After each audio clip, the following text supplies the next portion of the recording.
The answers to your child's swimming career are here at Psych Sheet, mental training for swimmers. And here's your host, Coach Mike.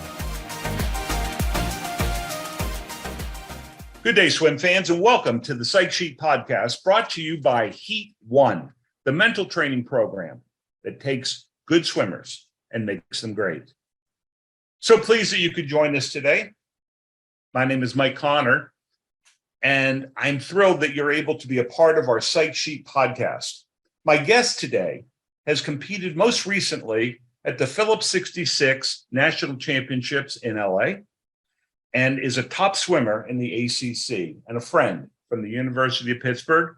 Please welcome Jerry Chen to the Psych Sheet podcast. Jerry, thank you for having me. How are things in the Burr? It's going good. We just wrapped up our season. We have a new coach, Chase Kreitler. It's been great working with him. He has great insights on where the program is going. I'm really excited for this upcoming year. I'm currently on a break from swimming for a little bit, just try to get a mental reset before I hop back in. But yeah, it's been amazing. Mental breaks are important, Jerry. That's one of the things that we share here and we teach. Thank you for bringing that up. Jerry, before we get really into the mental side of the equation, tell me a little bit about your swimming path. How did you begin? What was it about swimming that called to you, and how has it taken you so far, so fast? Yeah. So I started swimming at my local YMCA, which is with like swim classes. I think a lot of people start off that way. Of course. Just like water safety. Just my mom wanted me to be safe around the pool because I like being in the water, but I could not swim very well. I actually failed every single one of my classes. No way, really? Yeah. But my mom just like kept enrolling. They would always recommend me for like to stay another time, like stay in the same class. But my mom would just enroll me to the next one. It's like, he'll figure it out. And I think I figured it out. Yes. So yeah. From there, I started swimming competitively, I think around the age of 7 or 8-ish. And I swam for a club called Allegheny North Swim Club, and swam through high school. Now I'm here at Pitt, swimming still, I think 14 years. It's so interesting, Jerry, hearing somebody who, by your own admission, failed being a minnow or whatever the names were, the groups, and yet you've been at the Olympic trials, you've been at the national championships, you've been at the World Invitational, you've been all over the place. And I got to tell you, that is really an impressive streak that you've been on. Tell us a little bit about how you got that done. Yeah. So I actually had a pretty good, when I was very little, like probably like 9 and 10, I was pretty good. That's one thing I will say, not to like just brag on myself, but like I just understood like the water and it's just better than other kids at that time, just because I felt like I enjoyed learning the technique as well as like understanding you can't like really fight the water, and I like the hard work. But eventually, I think towards my middle school age, like my first year of high school, I fell into sort of a plateau, or I just kind of fell behind in rate of improvement compared to other kids.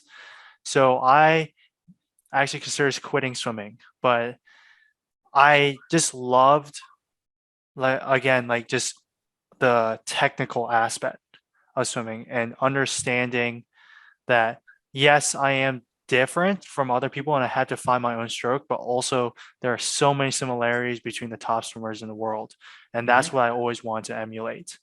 And that was kind of like the period of time where I understood and I kind of made an agreement with myself for swimming, is that I was not going to quit because I want to make it a goal for me to see how far I could take my own body to whatever level I could do.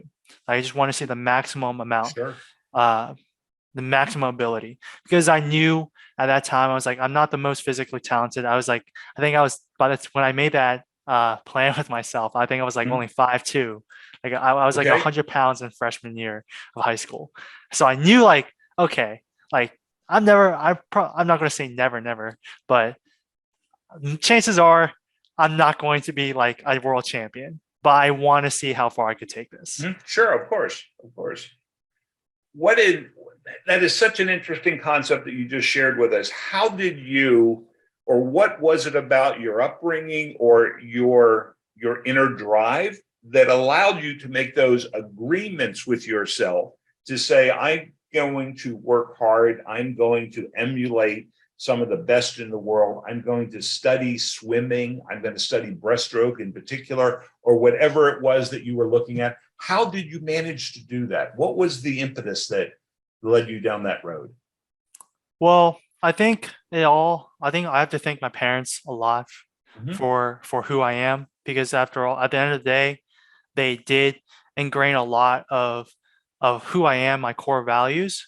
So my dad actually, he was a farmer in China in a very small farming village. Really?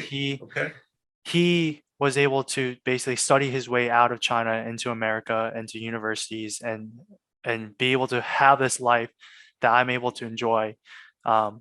So me seeing, and even to this day, he still works very, very hard. It's just who he is. It's a skill that you have to practice, working hard, and the determination and grit. And I saw that in my dad, as well as learning that like hard work does produce results over talent, because I was a nerd in middle school and high school. I did a lot of academic competitions.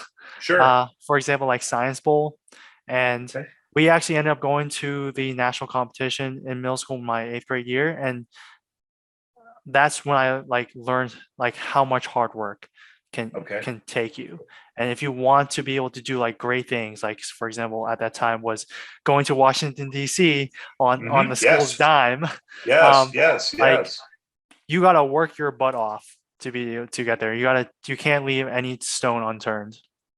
Well, that certainly sounds like the sport of swimming, the sport of competitive swimming, in which you are excelling and doing such a fantastic job.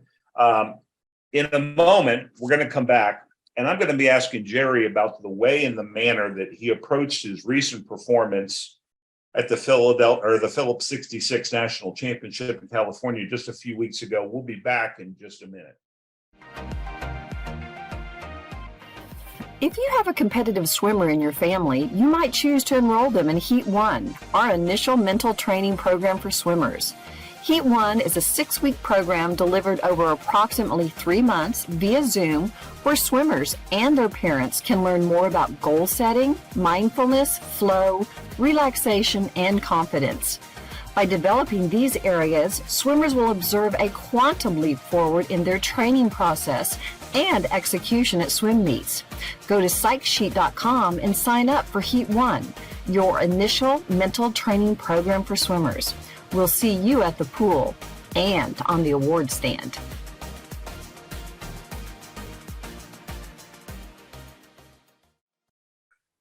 Welcome back to the Psych Sheet podcast. I am Coach Mike, your mental coach.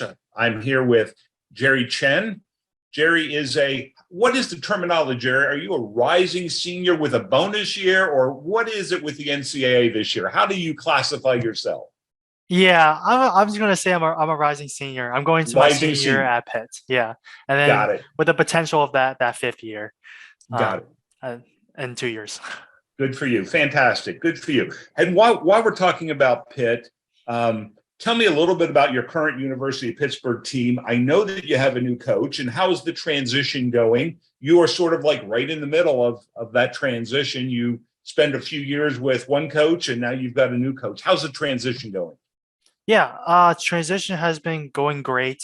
I've always been someone who wanted to have a very open communication line with my coach, because I believe that's one of the most fundamental aspects between a swimmer and a coach, or any relationship, is communication. So many problems can be solved with efficient communication.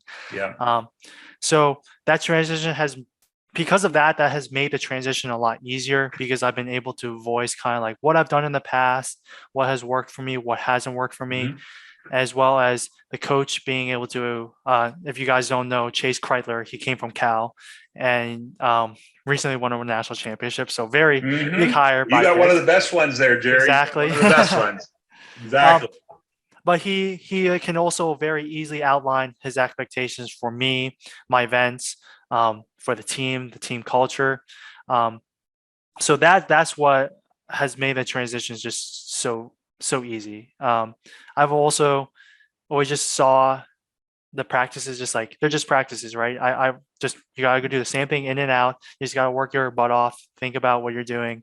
Like it's good. So just because it's like a different coach, there's different styles. At the end of the day, you just gotta work hard. Sure. And that makes it simpler.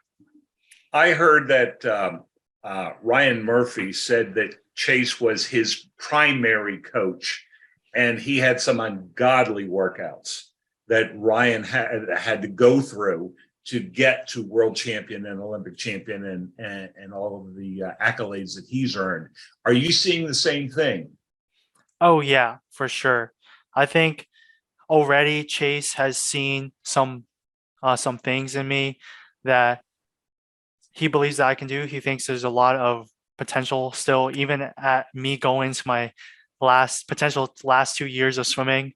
Like he thinks all of my best swims are still ahead of me. I still have not reached, Really? and I still have a lot of room to drop. Not good for you. not talking just like tenths, but like like 5-6 seconds.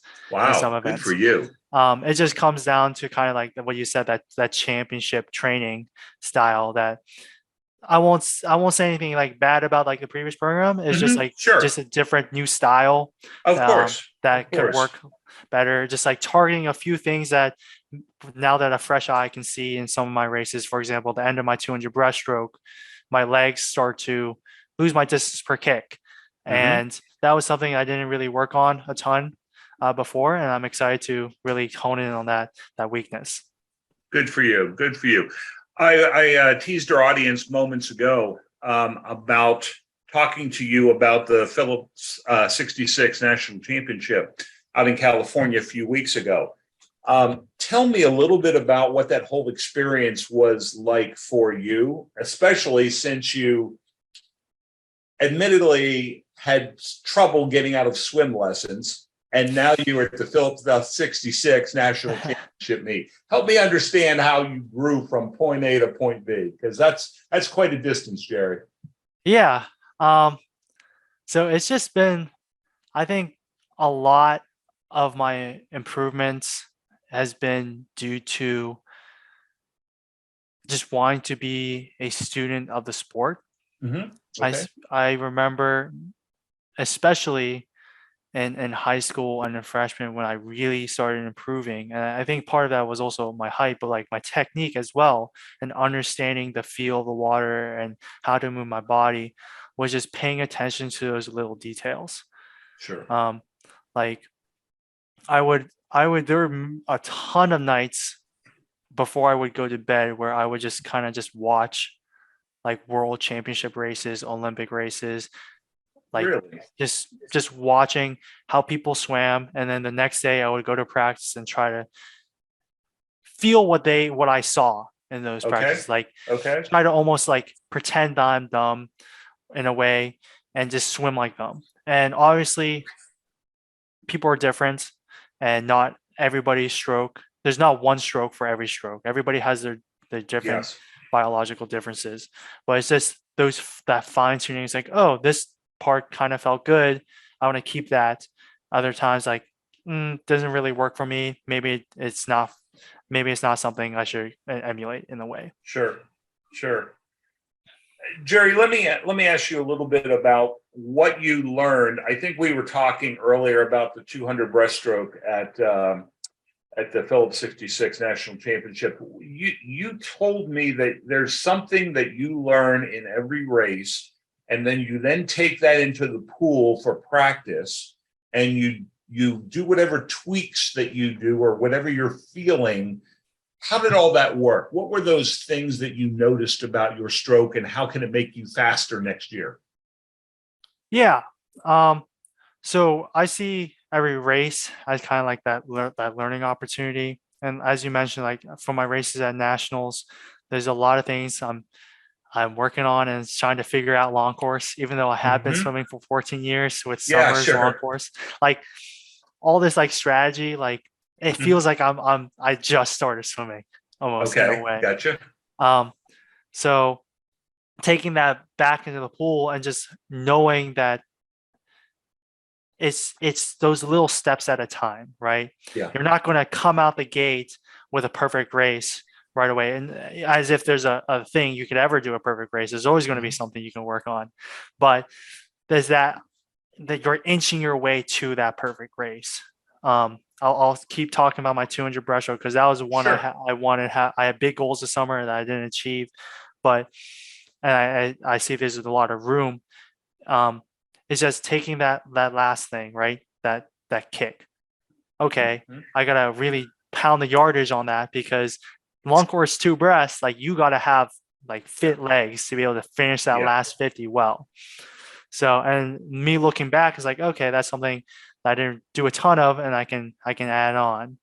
Um, and then once I raise that 200 breasts, like that's a point I'm trying to hit because Mhm. at that point, I think in my races, you have that kind of like that strategy from before, like down. Hopefully, like you can do that in your eyes closed, and you're just trying to Sure, build one new additional thing in sure, that race sure. and learning from it. And then How you see long does that other. take you, Jerry? How long does it take you to sort of get that perfect race and then tweak that one little thing and then get that perfect race until it grooves and then you add another little thing? Well, it's for me, it's about the execution. So basically, I'll just trying. Some things take longer than the others. I think one thing I'm still working on that I found out last summer was I'm bad at keeping my stroke rate consistent through the entire 50. I tend to drop off when you should What do try you to mean by build. stroke rate for those who may be Yeah. listening and not understanding quite the terminology yet? So stroke rate is kind of like how fast I'm taking my strokes. For example, I think my 200 breaststroke, I use a European system. I think I can convert it. I might be able to, but I want to be around like 36 strokes per minute, which Okay. is I think is like 1.8 seconds per stroke, Okay. which is for the 200 breaststroke. And like this is a topic for my international trials back in April. Was that in my 200 breaststroke, I started off at a very high stroke. I think I was like 1.5 strokes seconds per stroke, and would end the 200 at like a lot slower, like Yeah. Yeah. 1.7, 1.8, when I I should got start trying to do starting out at 1.8, being efficient, and then at the end of the race, really stroke rate up to got keep it. that speed going as you get fatigued. Got it. Got it. That's something that you've learned recently. Is that a coaching thing, or is that something you've observed on Cody Miller's YouTube channel, as an example? That I think that's more of a coaching thing. Okay. Just because like I coming into college, I never really experienced stroke rates ever. Yes, of course. Never talked about it. That's new terminology for many Mhm. who had been swimming in the past, but haven't in 30 or 40 or 50 years. So I can appreciate all of the things that happen in the United USA Swimming because we have to keep introducing new and better ideas. I was just watching a presentation this morning from a physiologist and a psychiatrist, or I'm sorry, a professor of mathematics who is videoing you underwater talking about your stroke and your angle of your body. I mean, these are things that are so foreign to somebody like myself who swam a long time ago. But it's just what needs to happen to have that move towards that perfect race. And Mhm. so I understand you're not the biggest, I understand you're not the strongest, I understand all that stuff, but you still have goals.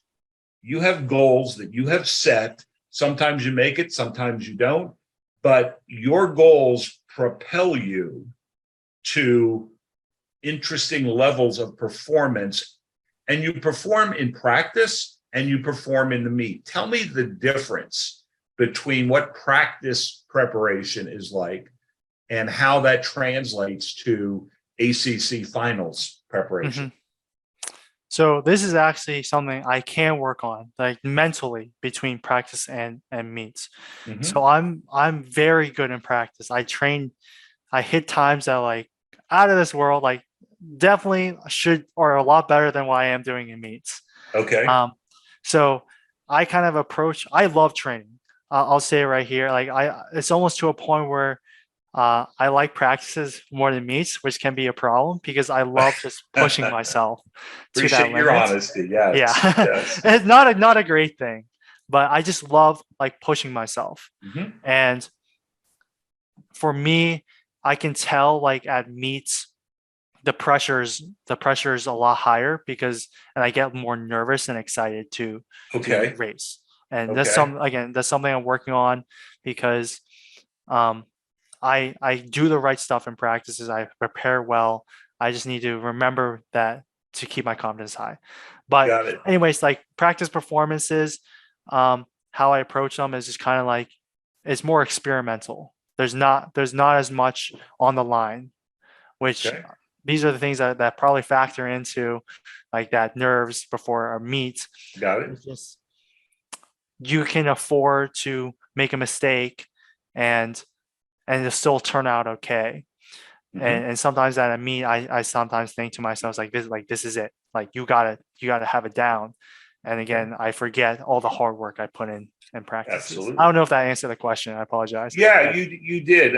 What I will follow that up with is the preparation, and you alluded to it moments ago when you would say you would watch videos, which is a concept that we now have that wasn't around for many decades, but you would watch videos before you go to bed. What is your thought process of watching videos of other people swimming, and how do you use your mind to shape how you take that to practice and to a meet?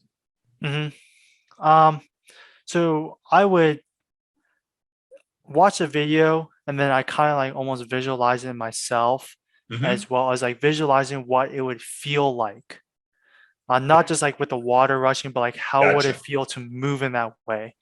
I think I remember in high school I took AP Psych and there was an experiment that found that when like monkeys would watch other monkeys doing something in the video, like their own motor neurons, the one watching would even like light up and almost as if they were doing it themselves. Exactly. Yes. So part of that is just visualizing myself moving in that way, like moving my hands in the same way, or like that body position that they're achieving from the video. Imagine myself like breaststroke, for example. You want to feel like you're surfing on the water, and like reaching that like downhill line when you're gliding. Gotcha. That is so key, because many of the individuals that we work with at Psych Sheet, they're trying to figure out what visualization is. They've not even understood what that concept is. So we're really and thank God we're starting with them so young. And so they are going to understand what visualization is, and we're going to work with them so they can build the neural nets that you were talking about in your brain so that you can duplicate what you saw that works, and then you can make it your own at practice, and then you can go demonstrate it in the meet and show everybody how hard you've been working.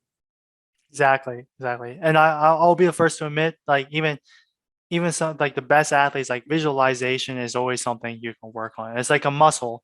You just gotta do it. The more you do it, the more exercise it gets, the better it becomes. Absolutely. You're talking to the converted here, Jerry. And if I wasn't converted, you've already sold me on visualization as something that we should be doing more of. Tell me a little bit about the biggest learning gap that you may have experienced when you went from high school or from club to high school, and then high school to college. How, you were talking to me earlier, if I only knew what I knew now 5 years ago, what I could be doing today. We don't have that luxury. You've got 2 years left of collegiate competitive swimming. You've got to put it all together in a package that makes sense, right? Yeah. Okay. How do you do that? How did you make that jump? So again, it's all about being the student of the sport. Like you understand that you don't know everything and be willing to be stupid or Yeah. look stupid in a way. Mhm. Um, for example, my club, I'll call club and high school the same because my Okay. club and high school were both basically the same thing. I Same swam with place. all, Sure. yeah. So at my club, my high school, we did a lot of like freestyle training, and that's kind of like what my club was known for. We have actually had set national high school records, national age group Mhm. records in the freestyle Mhm. relays. So we were very good there, but not a ton of breaststroke training. Okay. So by the time I came to Pitt, I did not know how to do a breaststroke pull. I was all kick for the Really? longest Okay. time. No, I remember some of my first breaststroke practices. We did a like breaststroke pull, and there would be like 50, like 850s on 50 or 55 yards. I would Mhm. not be making the interval. I'd be going like Really? 110. Yeah. But it's just like understanding. And from that day, that entire first year, every single meet, every single practice, I would be thinking about that pressure pull and like trying to figure out because I did not understand it at all. I was like, it's basically a skull, is how I Yeah. thought about it. Mhm. How are you pulling so much water, so much forward momentum with just like an in and out sweep? And every single meet we would do video review, just talking, and I would talk with my coach at the time, Trevor Carroll, who's at Notre Dame right now. Mhm.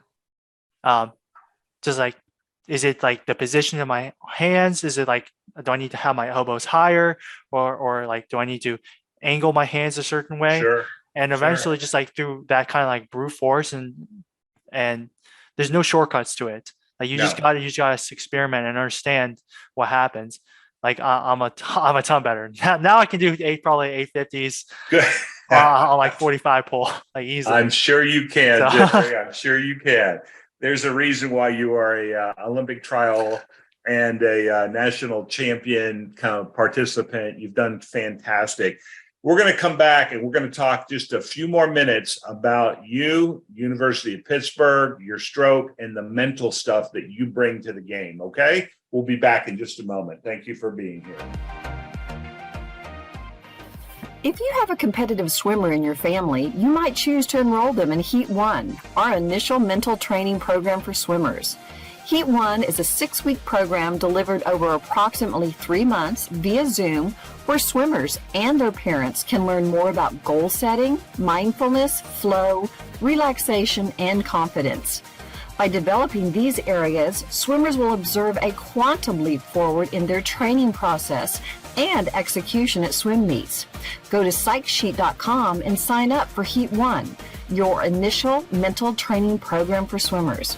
We'll see you at the pool and on the award stand.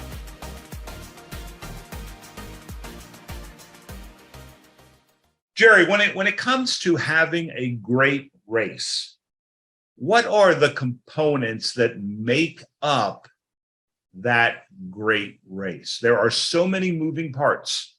What is it about your best times that make it your best race? yeah, so I think the biggest thing about some of my biggest races and my best races are kind of like what I do. It kind of there's like different tiers. What I do like months before, what I do days before, what I do Okay. moments before. Exactly. Good. Obviously, you have the big bulk of the work of the race, of the actual swimming, is that months before the race. You gotta make sure you're covering. Well, you want to cover well at all times, but the work you put in the pool, like paying attention to your stroke, understanding, like getting more aerobically fit, hitting your paces to build that confidence, working those small details that you can always improve on. Those are like the big bulk of the racing. The actual execution of the race is done those months before, and then days before. I feel like days before and moments before is much more mental. And that's Okay. why I tend to like training a lot more. Like I said, it's very simple. You just gotta work hard. Yes. Yes. And then when you get to yes, taper yes. time, you got to start taking account like, oh, You do. like the mental aspect a little bit more. So like days Absolutely. before, you got to understand like you're doing some tune up in the swim, but a lot of it is just being confident and understanding like you might feel bad, but you have to understand that the work is put in and you're going to do great. Is believing in yourself, believing in the Sure. coach, and believing in the work that you've done. And then moments before that, moments before the race, is reminding yourself of all the work and all the recovery, all the time you put in, as Mhm. well as staying calm, handling the pressure. So I think before my this summer, before my all my best times, I had an affirmation that I would tell myself, Okay. that I learned from a different podcast. But basically, I would basically repeat myself over and over and over throughout the entire warm up before and sitting around before my race, was that I am calm and confident under pressure because I'm able. The foundation of my hard work has allowed me to feel that way. I say it differently every time, but like Sure. the bottom Sure. line is like, because I have all the work put in, there's no reason to feel like you can't do it, Exactly. because you can. Exactly. And it all comes Exactly. down to that mental preparation. Exactly. That's exactly what we're trying to share with competitive swimmers and their parents here at Psych Sheet. I completely agree. There's no limited amount of yardage that swimmers won't do. They'll do all of it. That's just how they are built. And the coaches will make them do all of it. And they think sometimes that more yardage equals better performance. That's not necessarily so. Nutrition is a big part of this. How you sleep is a big part of it.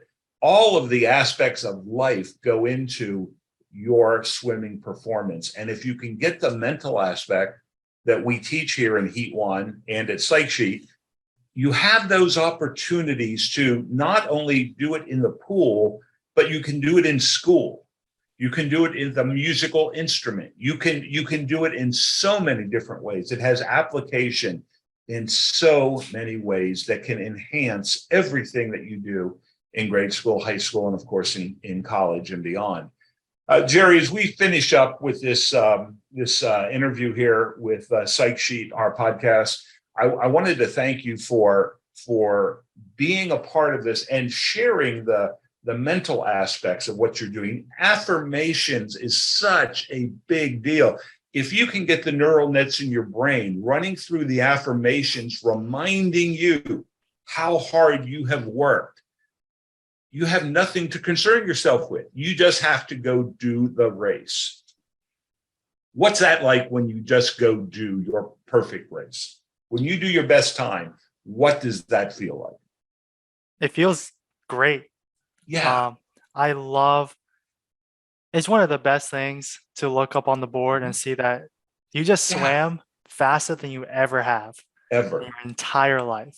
Yes. And again, lots of room improvement. I have trouble celebrating the small wins. Sure. Sure. So I tend to, after the race, be like, oh, I always focus immediately on what I did wrong. Yes. I could have done this better. But as I tend to kind of cool off and reflect, I'm like, I just had the best time. You did. Yeah. And like I said, it's not to be taken lightly, and you need to be able to celebrate that. Good for you. And for example, like at US Nationals, I didn't hit my goals, but I did go 4 for 4. Every time I hit the water, I hit a personal best. Okay.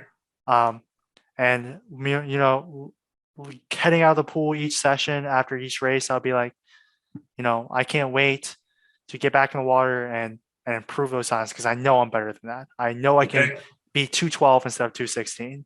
And I have a lot of work, and I can't wait to get started. But as I'm on break, as I'm like talking with my coaches, as I'm in bed or just relaxing, I think to myself, like, at the end of the day, I still have best time. You bet.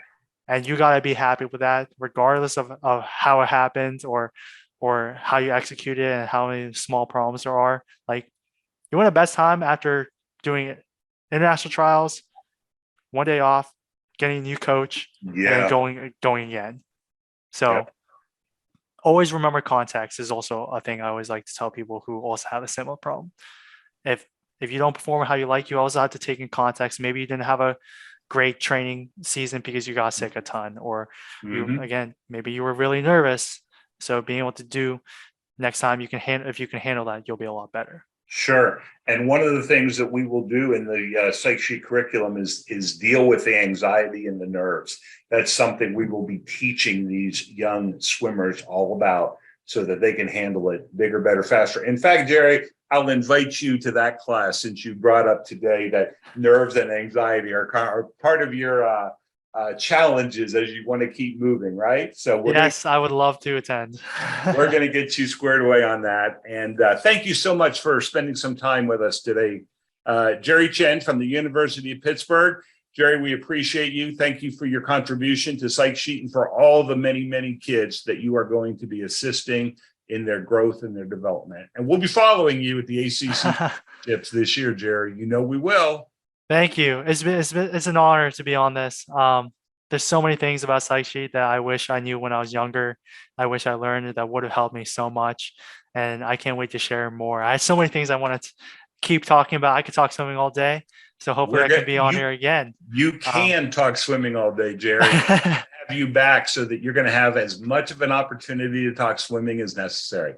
Awesome. I love it. For being a part of our program.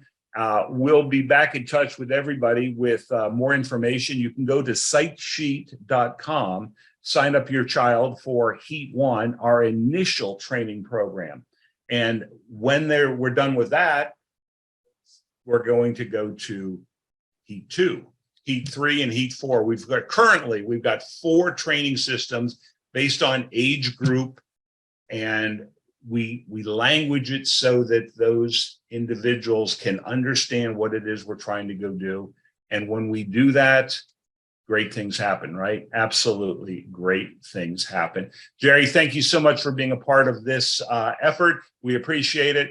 Thank you for listening, everyone. This is Mike Connor here with Psych Sheet for parents and psychsheet.com. We'll talk with you next time at the pool. Thank you.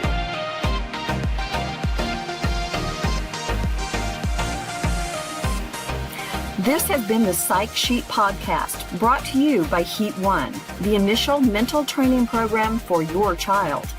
Join us again for the Psych Sheet Podcast and consider joining our membership site so you too can learn from industry experts every week. Check us out at psychsheet.com and we will see you at the pool.